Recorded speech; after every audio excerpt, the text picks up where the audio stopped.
Hi everyone, I'm Catherine, the artist behind Bigelow Fine Arts. My adventure into the Enchanted Forest continues, and I am inviting you to come along and join me.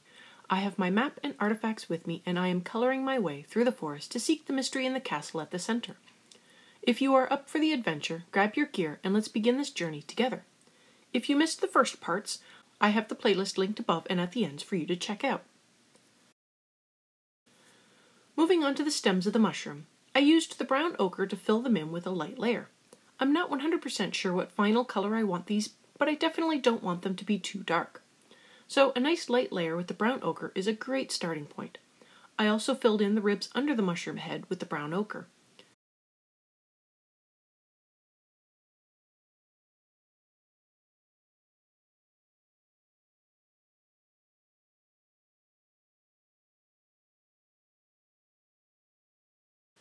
I bring in the sepia to add in a shadow at the top of the stem from the overhanging mushroom as well as on the ribs under the mushroom head. I give them all a little more back and forth blending to get the colors just right, and fill in the paper before turning my attention to the top of the mushroom, which will of course be red.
I begin with the pale geranium lake for a base layer, and once again I need to remember to avoid the sunbeam.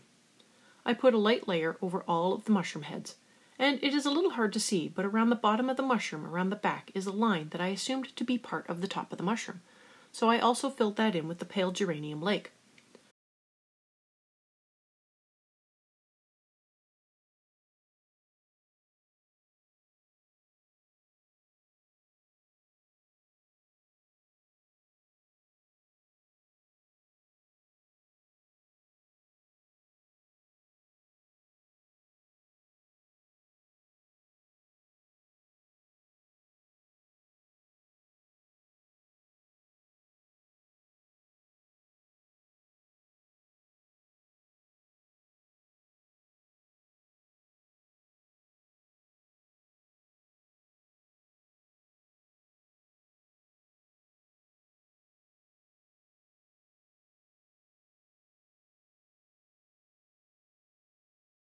Once I have all the mushrooms filled in, I come in with the deep scarlet red and begin adding in a darker red where I want the mushrooms to be darkest.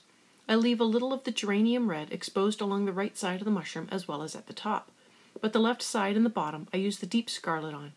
I do bring in a little sepia for the left side to make sure the shadows looked balanced.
I head back over to the large tree with the cream and I add in another layer to the space behind the bunch of leaves.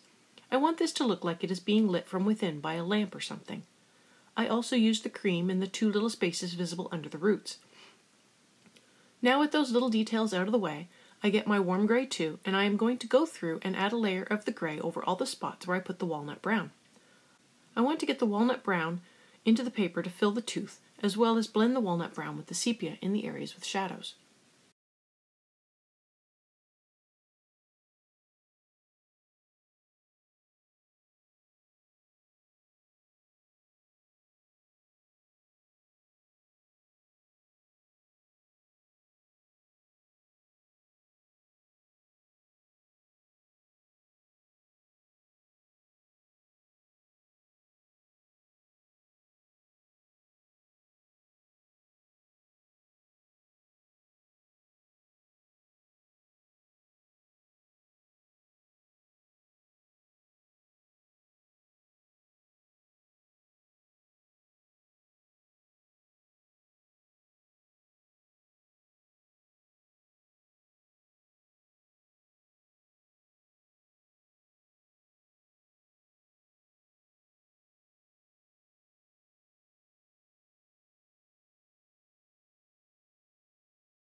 I have the next large tree trunk to work on, and as I mentioned in Friday's video, I didn't want to just work this up in the same colors as the first trunk.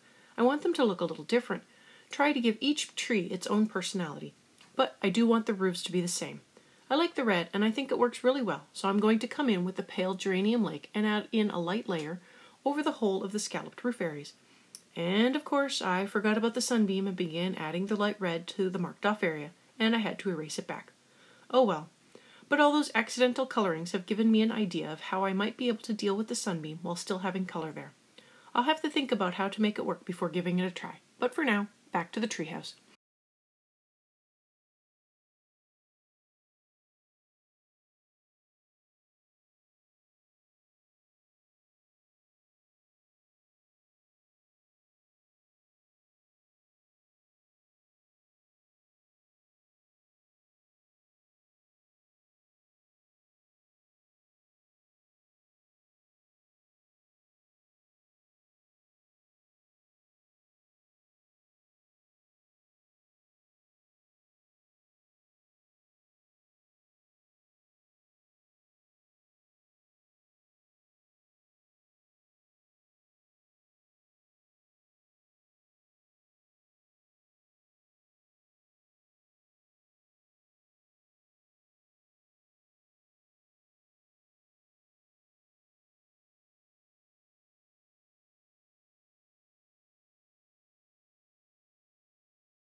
I wanted another color to use as a highlight for around the windows and doors. This is where I am going to try to deviate from the other tree. I used the green gold on the first tree, but here I am going to use the fuchsia. So anyone who doesn't like my new color choices can still stick with the old ones. There is no reason to not make the trees look like mirror images of each other. I am just choosing new colors to make them different and to show another color scheme. I go around and add in the fuchsia to the areas around the door and the windows, making sure I am putting in a nice rich layer. The fuchsia might be a little too close in color to the red for the roof, but it doesn't matter.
For a shadow around the lower windows with the leaves and the door, I am using the magenta. Magenta is a great complement to the fuchsia and creates a great shadow for it. This is why I am using it on the magnolia flowers.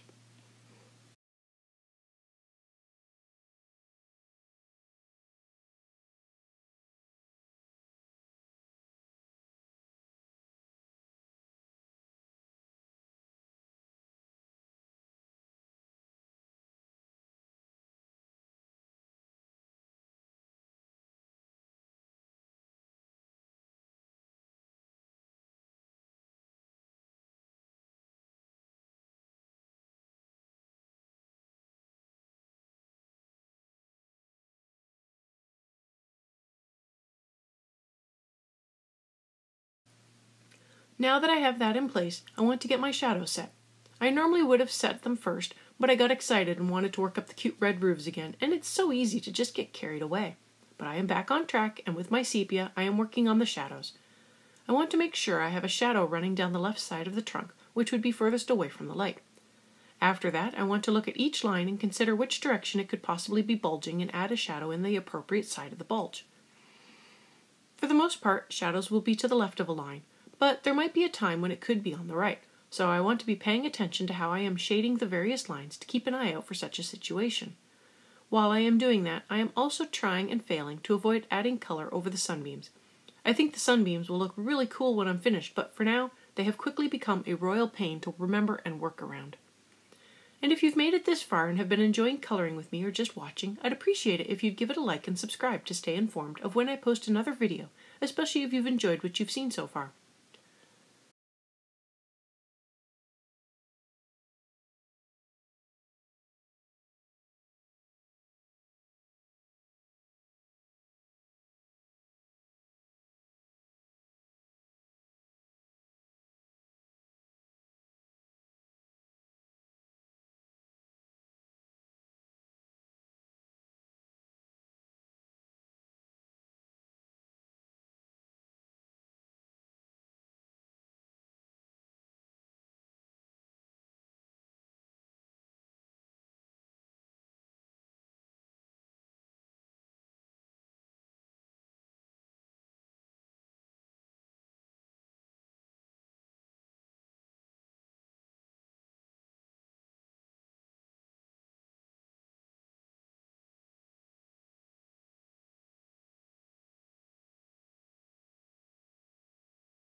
With my shadows finally in place, I can get back to working on the fun bits of the tree and the house parts. I am coming back to the roof with the deep scarlet and giving the tile more color and more dimension. I want to have a much darker layer at the tip of the tile and feather that out to nothing by the edge of the tile, so I can still see the pale geranium I put down as a highlight layer. I will go through and do that for all the roof parts while still trying to avoid the sunbeam.